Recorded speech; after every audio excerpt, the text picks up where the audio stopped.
So ayun guys, meron tayong Toyota Avanza na 2016 model. Ang lumalabas sa code niya is startability malfunction. Nag-shortage ang mga circuit niya.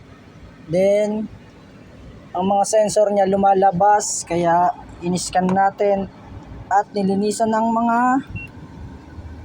spark plug and mga sensor. Binugahan natin siya ng cleaner. Binugahan natin then lahat ng sensor, then mga fuse. Lahat ng fuse.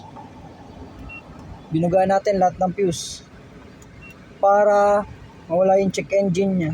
So ngayon, di na bumabalik yung check engine niya. Kanina, pag ino-off mo siya, then po-on mo, papaanda rin, bumabalik yung check engine niya. Ngayon, hindi na siya bumabalik.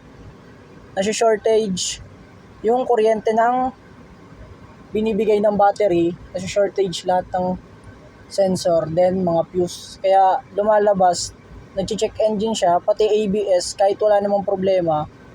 Nag-check engine, then lumalabas yung ABS kasi kinakapos ng voltage lahat ng sensor niya. Yun lang, ayos na siya ngayon. Test drive na lang.